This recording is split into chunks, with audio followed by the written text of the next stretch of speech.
Keep talking, it's all fine. This is...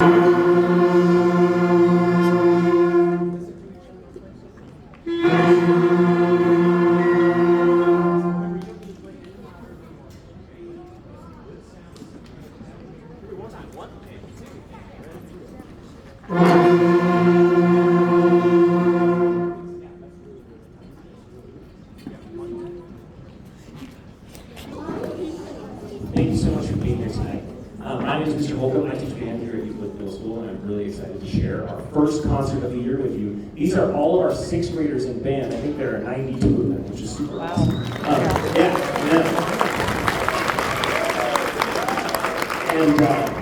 We're very lucky at Euclid to have the requirement of sixth graders taking either band, choir, or orchestra, so all these students selected to be in band, as you know, and we are excited to share all the things we've learned along the way. There are a lot of steps that it takes to learn to play a musical instrument, and so the purpose of tonight's concert is a little different than any other concert you'll probably see here. We're going to do a lot of talking and explaining about all the steps we've taken along the way to learn how to play our instruments well. So the first thing that we're doing is posture. You can't play an instrument without having good posture, so we're going to start with that. Again, can you show me terrible posture, please? Right. So we cannot play our instruments like this, so we're going to fix that. So when I say feet, you say, we're going to feet flat on the floor, fan knee, scooch to the front of our chair, sit, so that our backs are straight, and then chin, so our chin is up with the world. And then if we were to pick up our instrument, which we won't now, but if we did, we'd be able to hold it straight, right? Now we can take in air. Air is the fuel for our instrument, so we're going to breathe a little bit. Can you breathe in for 4 and sizzle out for 4? Ready? Breathe in, go. Breathe, breathe, breathe, sizzle. 2, 3, 4, ah. Can you do it louder? Breathe, breathe, ready, 2, 3, 4. Awesome. What we're going for here is good air at the beginning and good air at the end. So it's the same amount of air the whole time. Can you do it with us before it's all before? Ready, breathe in. That's what we want. The next thing we're going to talk about is note names. Can you say the note names forward for me? Oh, sorry, forward. Ready, go.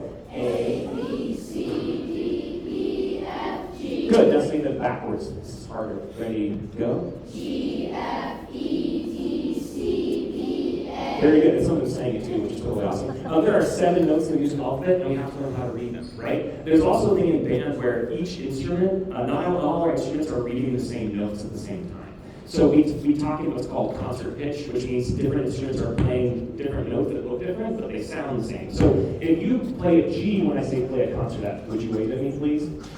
There you go. And if you play a C when I say play a concert at, would you wave at me? Just the one horn. And if I say play a D, or play a concert, you play a D. Very good. And if I say play an F, yeah. And then, so 4 different instruments reading four different notes. We also have different clefs. So would you wave at me if you read in treble clef, please? Great. And would you read at me if you read in bass clef? Okay. So we've got all these different communication styles, right? Now we've got to talk about rhythm. And the first part about rhythm is keeping a steady beat. So we're going to count to 4 like a musician. Ready, go. 1 and 2 and 3 and 4. Great. There's usually 4 beats in measure, not all the time, but usually there's 4 beats in measure, and we divide that into 2 equal parts. Now when you're playing an instrument, you should be counting in your head, right? But you can't count out loud because there's an instrument on your face, or most of us, right? So we have to count silently in our head. So what we're going to do is we're going to count out loud for a measure, and then we're going to count silently for a measure, and tap our foot the whole time to make sure we're keeping track of time. Make sense? Let's try it all together. Ready? And 1 and 2 and 3 and 4. 1 and 2 and 3 and 4. 1 and 2 and 3 and 4. Yes, and suddenly we're like a marching band. You know, so there we go. The next thing we talk about is now we take that pulse that we've created, right, that sense of pulse, and we're going to put rhythms on top of that. So you have in your programs, there's a quarter notes, half notes, and whole notes. We're going to read that rhythm to you. We're going to clap and count that rhythm. Okay, here we go. You ready? Clap and count rhythm number 1. 1 and 2 and ready and go. 1 and 2 and 3 and 4. 1 and 2 and 3 and 4. 1 and 2 and 3 and 4. 1 and 2 and 3 and 4. Very good. Okay, and now we're going to clap and count rhythm number 2. The second rhythm, we've added eighth notes. Eighth notes are just dividing one beat into 2 equal parts. They're called eighth notes because there are 8 of them in the measure, right? There are quarter notes because there are 4 of them in the measure. And we've added rests. Rests are just notes that we don't play. So when you see a rest, we count it, but we don't play it. Let's clap and count the second rhythm. Are you ready? Here we go. 1 and 2 and rhythm number 2. Go. 1 and 2 and 3 and 4 and 1 and 2 and 3 and 4 and 1 and 2 and 4. Very cool, right? So we're talking all these components of music. The next thing we talked about is making a sound. Okay, we've done all of these steps, and now we get to make a sound. And each instrument has a different way of starting to make a sound, right? So we're going to start with our low brass, and we're going to work our way up. Okay, so low brass people, would you please pick up your trombones? Just hold them. So our left hand does all the holding on our instrument, okay? And then the right hand makes a little gopher. I don't know why I call it that, but it may remind me of a gopher. And it holds the slide, and then they move their slide in on the right hand. And then to make a sound, right, there's 5 steps. So we lick our lips, say dim, set the instrument on your face. Breathe through your corners and blow. Ready, breathe. Okay, is that what it sounded like on the first day in your basement? Good, that's awesome. Now, trumpet, same thing. Lift up your instruments and our horn. Pick up your instrument. Your left hand does all the instrument holding. You make a C, and then you put the trumpet inside. Your right hand sits on top of the instrument, so your fingers are working the buttons, your pinky's on top. And then you have a little space for a gerbil. Some of the kids named their gerbils, right? So you can check your gerbil and make sure you're not squishing it, right? Because that would be sad. And we're going to do the same thing here. We're going to lick our lips, say dim, set your instrument on your face, breathe through your corners and blow, and breathe. What we're doing here is building what's called an embouchure, right? That's the fancy French word for the muscles on the side of our lips that need to do specific things. Saxophones, we hold up your neck and mouthpiece. So we start our woodwind instruments on just parts of the instrument here. So you're going to blow into your instrument. Your bottom lip is covered, the top being on the mouthpiece. Breathe. Great, that's awesome. Clarinets, you're going to do the same thing. Hold on, I know you're very excited. You hold the barrel, the mouthpiece and barrel. Can you hold it up so your parents can see? Yeah, the top chord of the instrument. You may have experienced this. I think some people are going, oh yeah, I remember this now. Your bottom lip covers your bottom teeth. You put the top down on the mouthpiece. Close, blow. That's exactly right. And then flutes. Your head joint, right? Just the top part of your instrument. You're going to make like goalposts with the sides, and you blow straight across it, keeping your bottom lip really relaxed. Ready, go. There you go. So now, last one is the percussionists, right? Our percussionists are in the back, and they're going to lift their hands. Oh, yeah, you can clap for that. That's cool. So percussionists are in the back, and we talk about hands and posture all the time, having good hands. The backs of our top first knuckle should be up to the ceiling, and you're lifting and placing with your wrist. Not your elbow hinge, not your shoulder hinge, just your wrist hinge, right? We're going to play 4 Fs for you. Are you ready? Here we go. 1, 2, 4 Fs, go. Hey, there we go. Nice technique and posture, right? Now we're going to move down to tonguing. So the beginning of our sounds always have to start with the tongue. We don't just blow air into the instrument. So can you say, the tip of the tongue to the tip of the reed? Can you say, the tip of the tongue to the back of the teeth? So in order to start a sound, we always bounce our tongue off one of those 2 places. Woodwinds are the tip of the tongue to the tip of the reed, right? Brass players and flutes are the tip of the tongue to the back of the teeth.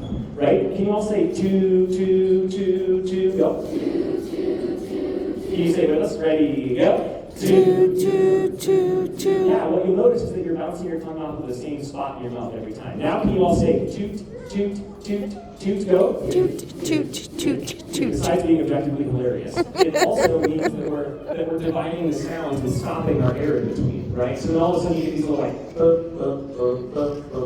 sounds, and we want to have long, smooth sounds. So together now, let's see, I gotta make sure I'm going last. Yes, now we're almost ready to play a note. We've taken all these steps, and now we're all going to play a note for you, which we've already played, but we're going to pretend that we haven't. Okay? So we're going to read it for 4, and we're going to play it out for 4 on a concert F, which is the note that we all learned first. But before we do that, we're at a concert, so we're at rest position. Something is happening, but we're not officially playing it. And then when I step up onto the podium, we go to ready position, right? So our instruments go up like, ooh, we're about to do something. And then in just a minute, I'm going to put up my hands, and we're going to play some whole note concert Fs for you at play position. So here we go.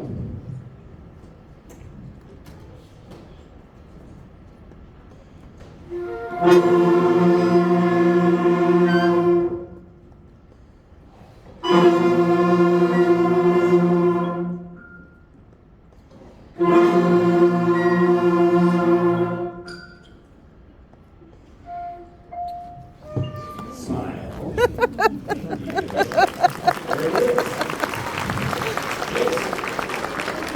we're going to have a little percussion party. Because what the percussionists do is a little different. What the percussionists do is a little different than what the wind players do. So the percussionists are going to play their ballad fundamentals. We gave them a couple specific things to play. They're going to say the names of their notes and play from B flat, which is the lowest note we know, to F, which is the highest note we know.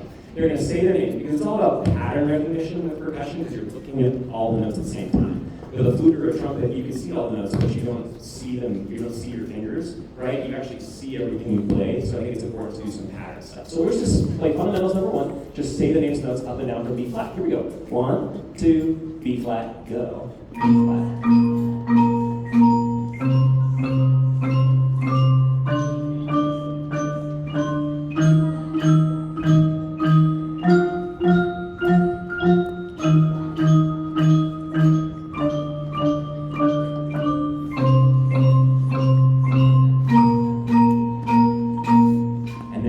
Right, so now we're all going to say, oh, yeah.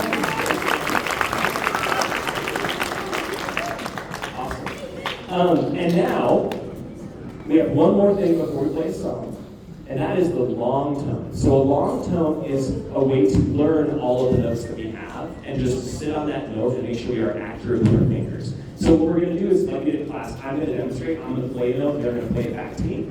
We did this both in whole notes and in quarter notes. Quarter notes practice the tone thing we talked about. Right? So we're going to do that, except for I haven't demonstrated, and they're going to play it back to me. This is long tone 1.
So now, it's the moment you call it. We made it. We learned the rhythms, we learned the singing, we learned the fingers, we learned all the breathing stuff. Now we can play the very important, the very exciting opera.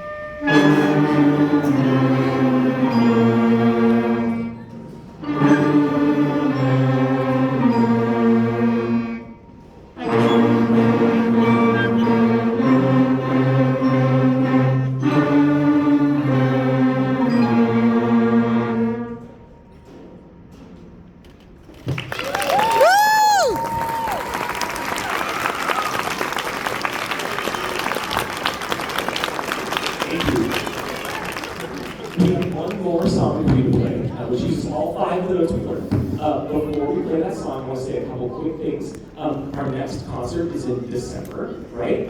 Which is going to feature all the bands. So 6th grade, 7th grade, 8th grade jazz band. Everybody will be in here at the same time. It's going to be a little tight, but it'll be real fun. And we'll have some more moves for you, and we'll have some more stuff, so that's really exciting.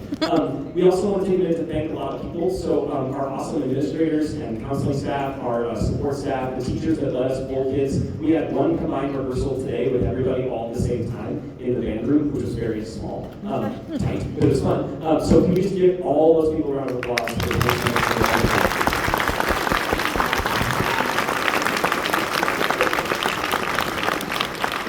I also want to thank, we have some specialists that come in from the district. We have Mr. Ewer, who helps with percussion, Missy, who helps with trumpets and trombones, and Mrs. Watkins, who helps with our woodwinds. They're all really, really excellent, and they've been on a lot, so can you give them a round of applause?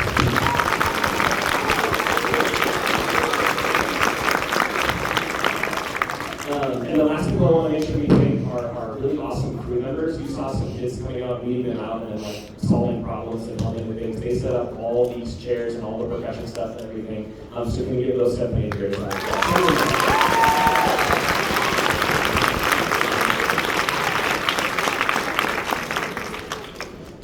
You are going to hear some things coming soon about a mattress fundraiser. Some of you may have already heard about this. Our really awesome PTO supported our band program in starting a booster club that just supports the band. And we're really excited about that. The whole point of that is to help bolster some educational opportunities. We are very well supported with equipment, but we need some help with some other educational tasks. And so what we're doing is running this booster club where we're going to run a fundraiser, hopefully just one big one a year. So start talking to your friends. Is there any mattress in your family? You know somebody across the street who's looking for a mattress. That's going to be in January, and we'll have lots more communication about that soon. So just know that's coming. And then the last thing is, today on your way out, if you could leave the building this way and go out those doors to the parking lot, your kids will go this way and drop their instrument off in the band room, and then they can meet you outside. That just helps us move to the next concert, because we have a 7th and 8th grade concert in here in just a few minutes. So, without further ado, thank you so much for being here. Our last tune is Rolling Along.